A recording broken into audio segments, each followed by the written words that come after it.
La Belgique a bien l'intention de procéder à de nouveaux largages d'aide humanitaire sur Gaza. 31 tonnes d'aide ont déjà été parachutées par notre pays sur le territoire palestinien. Il y aura un nouveau largage demain et d'autres encore dans les 3 semaines. Même si la défense le reconnaît, l'opération n'est pas sans risque. Gary Montier et Tidiam Kouache. Ces colis sont parachutés depuis l'A400M dans le ciel de Gaza.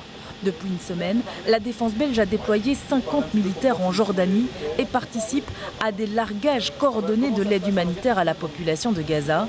Des pâtes, du riz, des lentilles, des conserves, une trentaine de tonnes a déjà été larguée par la Belgique ces 2 derniers jours dans des zones déterminées et autorisées par Israël. Il faut se dire que c'est une zone opérationnelle active.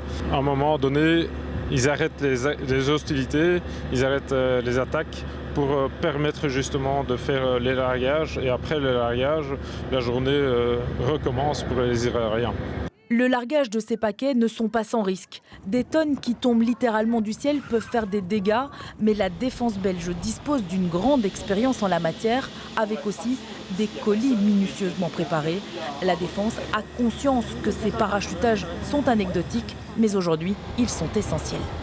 Le largage aérien, c'est pas le moyen le plus efficient, bien sûr. Il n'y a pas assez de moyens délivrés chaque jour.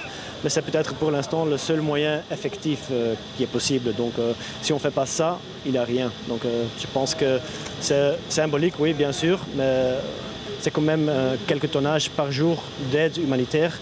La défense belge poursuivra ses largages dans la bande de Gaza jusqu'au 22 août.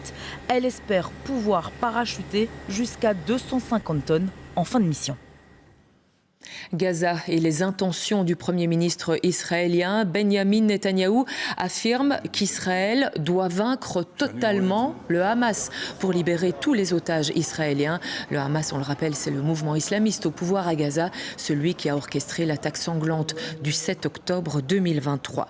Et en Israël, en direct de Tel Aviv, nous rejoignons notre correspondante Éléonore Veil. Bonsoir Éléonore. Les intentions du Premier ministre israélien sont donc claires, même si ses propres généraux ne sont pas d'accord. Oui, alors la question qui est sur toutes les lèvres aujourd'hui en Israël, s'agit-il d'une véritable intention ou alors d'une menace visant à peser sur le Hamas en vue de lui arracher un compromis plus favorable dans le cadre d'un cessez-le-feu, tout en satisfaisant les ministres les plus radicaux de sa coalition gouvernementale. En Israël, en tout cas, les avis sont partagés, d'autant plus que l'annonce d'hier est loin de faire consensus. Le chef d'état-major s'y oppose fermement. Il évoquait par le passé une erreur stratégique et un risque réel pour les otages, un risque qui a été assumé par l'exécutif, puisque le ministre de la Culture a convenu cet après-midi qu'un tel plan compromettrait la vie de ces otages qui restent aujourd'hui en Israël, la priorité pour la majorité des Israéliens. Quoi qu'il en soit, aucune décision ce soir. Les discussions devraient reprendre ce jeudi au sein du cabinet de sécuritaire israélien. Et en attendant, les Israéliens retiennent leur souffle, alors que la pression internationale pour la fin de la guerre n'a jamais été aussi forte. Correspondance d'Éléonore Veil. Merci à vous, Éléonore.